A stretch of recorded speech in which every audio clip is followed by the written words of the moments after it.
FBI and Justice Department officials have told congressional investigators in recent days that they have not been able to verify or corroborate the substantive allegations of collusion between Russia and the Trump campaign outlined in the Trump dossier.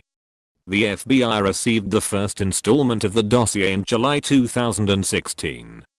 It received later installments as they were written at the height of the presidential campaign, which means the Bureau has had more than a year to investigate the allegations in the document. The dossier was financed by the Hillary Clinton campaign and compiled by former British spy Christopher Steele.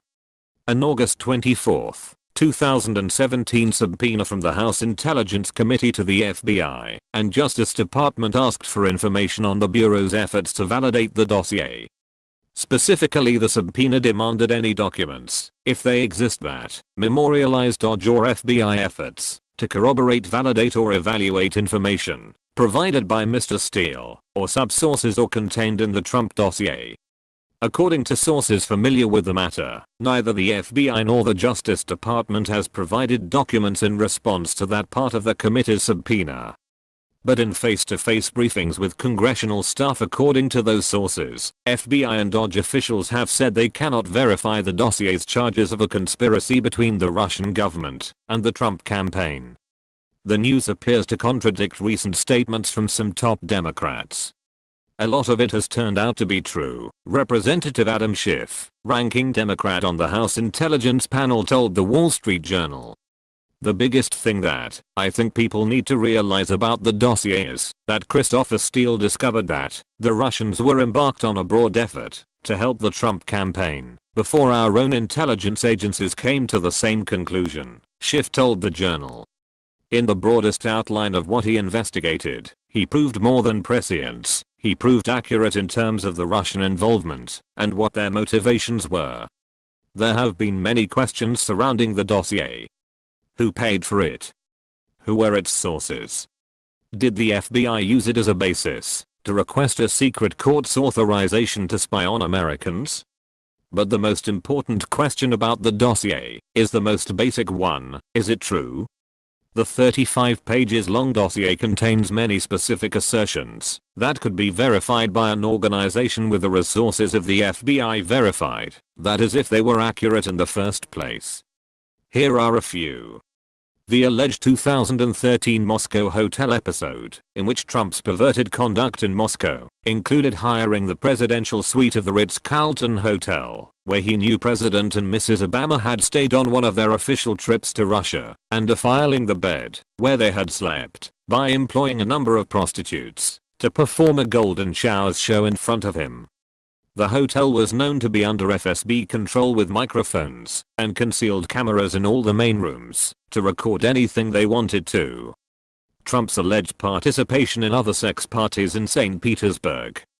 Alleged meetings between Carter Page, the low-influence short-term Trump foreign policy advisor, and Igor Sechin, head of Rosneft, Russia's giant state-owned oil company, as well as between Page and Igor Dovyakin, a top official in the Putin government during Page's trip to Moscow in July 2016.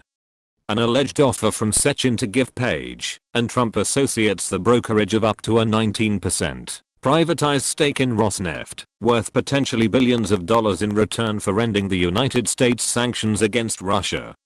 An alleged meeting between close Trump aide Michael Cohen and Kremlin representatives in Prague, Czech Republic in August 2016.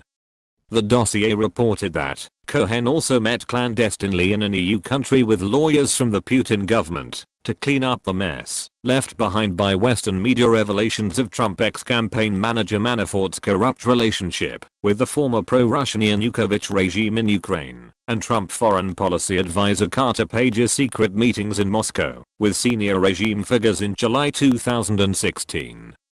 The alleged attendance at the alleged Cohen meeting of a leading pro-Putin legislator, Konstantin Kosachev, an important figure in the Trump campaign Kremlin liaison operation, who facilitated the contact in Prague and by implication, may have attended the meetings with Cohen there in August. An alleged meeting between Viktor Yanukovych, the ousted Ukrainian president, and Putin in secret on the 15th of August near Volgograd, Russia. A meeting at which the Western media revelations about Manafort and Ukraine featured prominently on the agenda. The dossier reported that Yanukovych had confided in Putin that he did authorize and order substantial kickback payments to Manafort as alleged, but sought to reassure him that there was no documentary trail left behind which could provide clear evidence of this. An alleged directive from Putin in which Putin issued direct orders to Kremlin staff not to discuss Russian attempts to influence the United States election in public or even in private.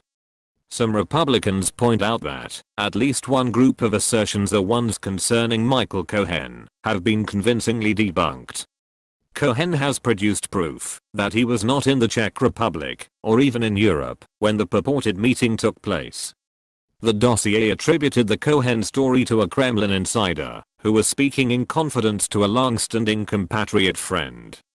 Investigators want to know if that insider compatriot line of sourcing provided other equally unreliable information in the dossier.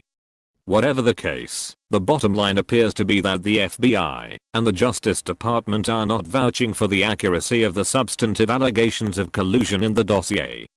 Indeed, a careful reading of Schiff's interview with the Wall Street Journal suggests even the combative top Democrat on the House Intelligence Committee isn't doing so either. The most important thing about the dossier, Schiff said, is that Steele discovered the Russian broad effort to influence the election before the United States intelligence agencies did.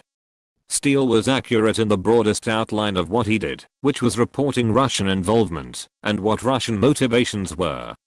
That's fine, as far as it goes. After all, investigators unanimously agree that Russia tried to influence the election. But what about the Trump campaign? What about all those specific allegations of coordination between Team Trump and the Russians? Those were the most explosive parts of the dossier. And they remain unverified.